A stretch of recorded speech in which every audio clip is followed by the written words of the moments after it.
Profesor, ¿los ensayos que componen este libro son piezas filosóficas? No, no son piezas filosóficas, son ensayos. El ensayo tiene una virtud, es una forma de escritura que te aproxima a la realidad en la medida en que la observas y la puedes nombrar con los términos más básicos. Pero también debe reflexionar, debe hacer preguntas, debe buscar respuestas apropiadas. Y se puede servir, por supuesto, de lo que la filosofía ha dicho, de lo que la sociología ha dicho, de lo que la psicología ha dicho, la historia. Entonces, un ensayo filosófico tiene unas exigencias muy particulares, muy académicas, está circunscrito, de alguna manera, al pensamiento de un autor o de una escuela, mientras que estos ensayos son ensayos fundados como en el ejercicio de la escritura y el tipo de compromiso que se adquiere entre observar una realidad, pensarla y escribir algo acerca de ella. ¿La escritura imperativamente tiene que estar referenciada en el entorno del escritor? Eso va a depender, ¿no? Cada escritor te va a dar una respuesta diferente. Yo creo que se escribe mientras uno está vivo. Hoy en día la opción es muy abierta, ¿no? Los escritores de literatura tienen un compromiso muy fuerte con la temporalidad. Si van a un momento anterior, tienen que documentarse muy bien para construir sus personajes, sus escenas, para hacer un buen tratamiento del lenguaje, etc. Y cuando uno escribe ensayos, pues se supone que el ensayo registra, hace una radiografía de episodios de la realidad.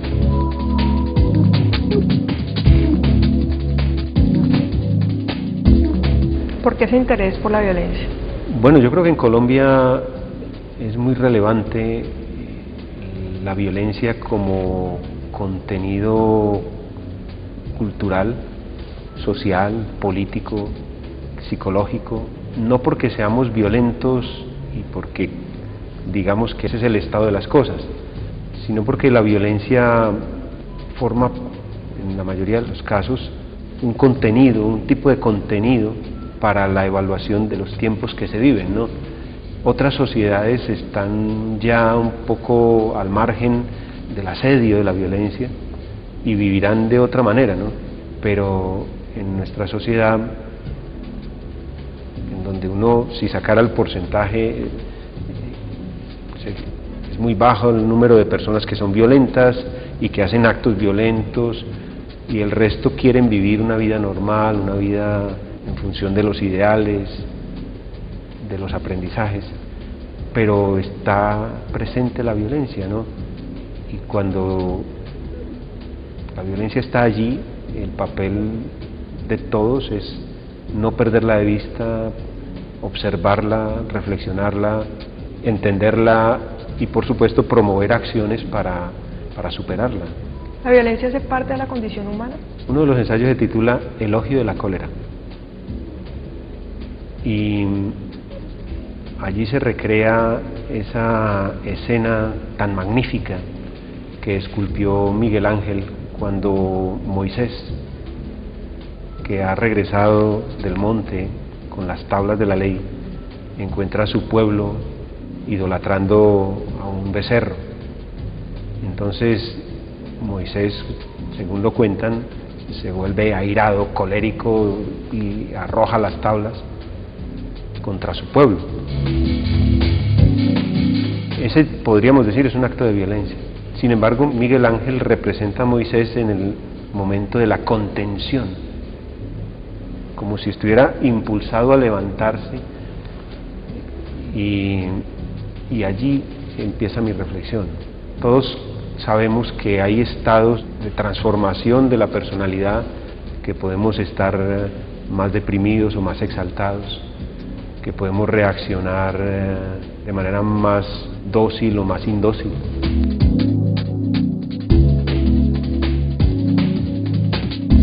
Queda dicho que somos susceptibles de transformaciones. Una de esas transformaciones es la cólera, y todos la hemos experimentado, ¿no? Los niños son altamente coléricos, los niños son rabiosos, Y Freud dice, en la cólera de los niños hay un contenido del psiquismo humano muy importante. Es el acto de la rebeldía, el acto de la protesta.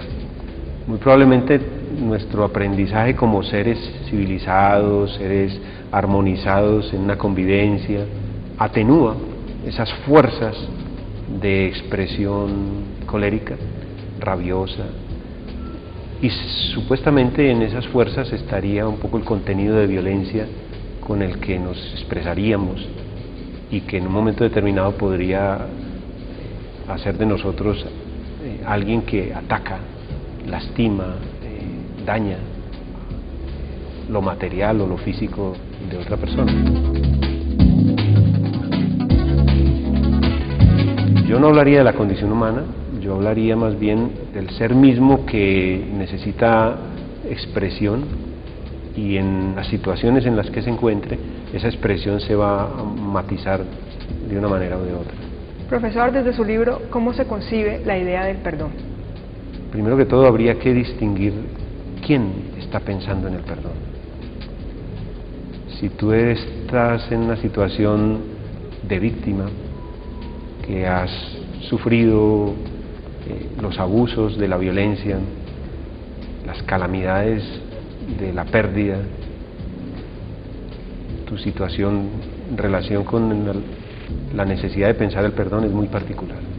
Pero si no es esa la situación, entonces el perdón se vuelve un concepto, y es un concepto que en la medida en que se desarrolle puede transmitirse como un concepto posible.